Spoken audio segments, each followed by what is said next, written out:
नाज़रीन, भोजदार वड़ा भरिसां यूसी टालपुर वड़ा जा रहवासी पीअण जे पाणी लाइ परेशान आहिनि। रिपोर्ट कर रहा है ज़मीर अंसारी।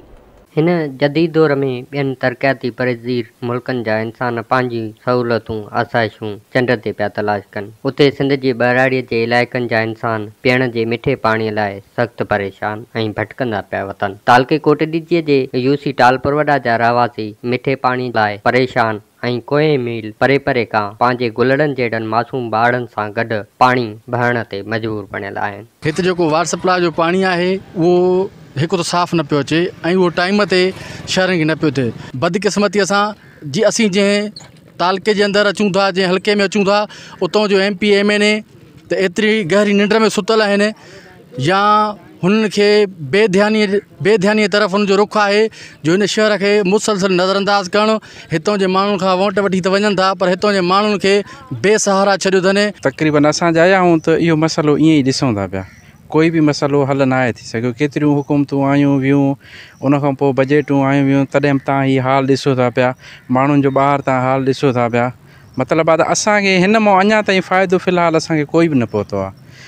असांजो अर्ज़ु इहो ई आहे गवर्नमेंट खां त महिरबानी करे कुझु हिन ॻोठ ते रहम कयो ऐं जेके MP MNA आहिनि उन्हनि खे बि इहा अपील आहे त महिरबानी करे जेको जेकॾहिं कमु हले थो पियो उनखे तेज़ी सां कमु हलाइनि ऐं जेको आहे सो घर घर पाणी पहुचाइनि। 5000 तक़रीबन आबादी आहे, पर अफ़सोस सां थो चवणो पए त काफ़ी एहतजाज ऐं ख़बरूं हलाइण बावजूद बि हिते जेको अञा ताईं पाणी जो मसइलो हल न आहे थियो ऐं हितां जा जेके आहिनि माण्हू वीचारा काफ़ी माना परे परे ताईं जेको आहे पाणी भरण लाइ वञनि पिया। जेके बि नुमाइंदा हितां चूंडिया था वञनि, को बि हिन महिल ताईं हिननि सां तावन नथो करे। जेके बि नंढा ॿार मासूम पंहिंजो पाणी था भरनि ऐं उन्हनि खे न तालीम थी सही ॾिनी वञे, न कुझु तालीम वठणी आहे, पाणी पंहिंजो भरे ऐं घर जेको आहे सो पंहिंजे घरनि खे भरनि। टालपुर वड़ा में इलाही टाइम खां वठी असांजे ॻोठ में पाणी जो मसइलो मुसलसल रहियो आहे ऐं मसइलो छा आहे त को इलाही टाइम खां वठी हे स्कीमूं आयूं आहिनि, मथां पैसा आया आहिनि, हिननि पाण में जेको आहे सो हड़प करे ऐं खाई विया आहिनि